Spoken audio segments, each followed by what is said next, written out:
Berada di ujung barat Pulau Sumatera, Kecamatan Pekanbaru menjadi salah satu kampung pesisir tempat yang banyak didiami nelayan Kabupaten Aceh Besar. Tentu saja, laut menjadi sumber penghasilan bagi warganya yang 90% berprofesi sebagai pencari hewan laut. Tidak hanya itu, Laut Ujung Pancu juga kaya akan berbagai jenis karang-karangan yang biasa dijadikan alternatif protein selain ikan. Kerang biasa dijadikan untuk konsumsi rumah tangga saja dan tidak untuk dijual. Untuk itu, jumlah hewan bercangkang di sini cukup melimpah dan terjaga kelestariannya. Kali ini, aku mencari kerang ugnem yang biasa dikenal sebagai salah satu jenis kerang lambi. Jenis kerang besar ini memiliki beberapa bagian yang runcing dari bagian tanduk kambing di bagian tepi cangkangnya.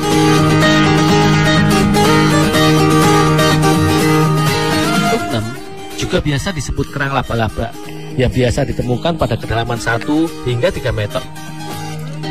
Cara mencari hewan gastropoda ini pun gampang-gampang susah. Jika air sedang surut dan jernih, kerang ugnem mudah dicari di sekitar terumbu karang. Tetapi jika air pasang dan keruh, perlu menyelam untuk mendapatkan sumber protein yang lezat ini. Selain kerang ugnem, aku juga mendapatkan kerang batu di pesisir Ujung Pancu ini. Kedua jenis kerang ini menjadi favorit warga Aceh sebagai bahan makanan. Kerang batu sekilas mirip dengan kerang darah, hanya saja ukurannya lebih besar dan hidup di sekitar karang laut.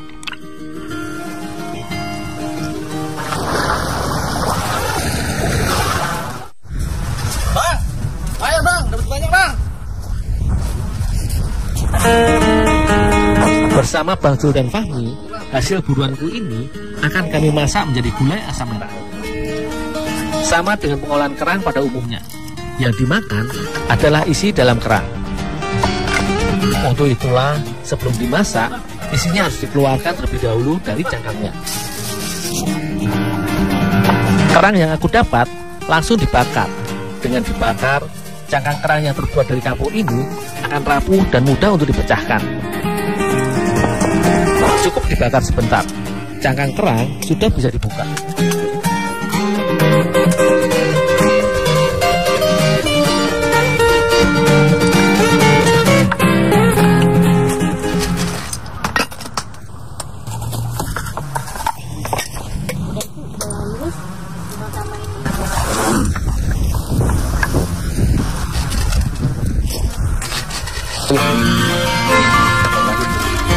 Sementara itu, kerang batu yang memiliki bentuk cangkang yang berbeda direbus hingga kedua sisi cangkangnya terbuka dan isinya bisa diambil dengan mudah. Isi kerang ugnem yang sudah aku keluarkan dari cangkangnya selanjutnya diiris menjadi bagian yang lebih kecil agar lebih mudah untuk dimakan. Sembari dibuang bagian kotorannya, aku mengiris-iris bagian daging kerang.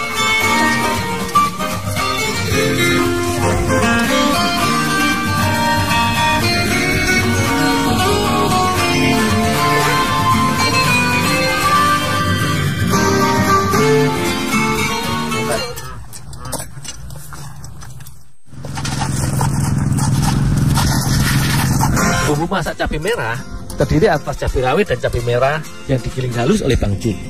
Setelah itu, bawang merah, bawang putih, serta kemiri ditambahkan dan juga ditumbuk.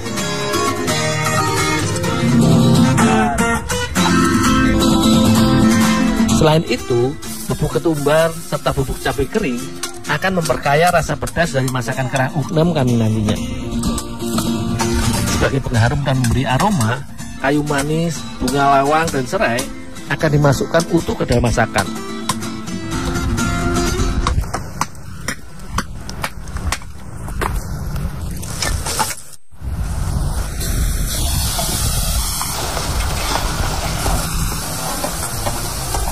Bumbu yang sudah dihaluskan kemudian ditumis dengan sedikit minyak hingga harum.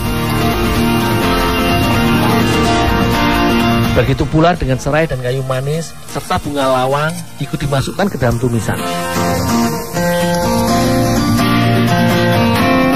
Setelah bumbu matang dan harum, barulah irisan daging kerang dimasak bersama isi daging kerang batu.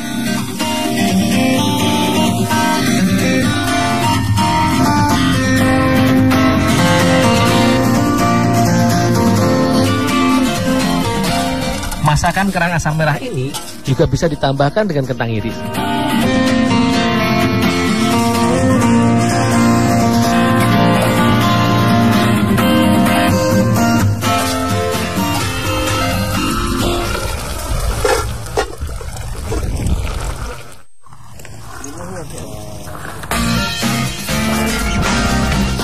Kandungan gizi daging kerang U6 ini menjadi nilai tambah dari lauk lezat ini.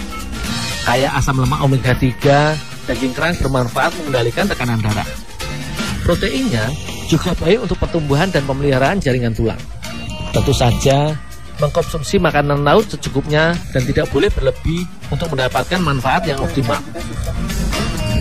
Rasa pedas asam bumbu masakan kerang ini sangatlah pas berpadu dengan gurihnya daging kerang. Alam menyediakan beragam jenis sumber pangan bagi pemenuhan gizi manusia. Tetapi kita harus tetap bijak mengolah dan memanfaatkannya demi kelestariannya.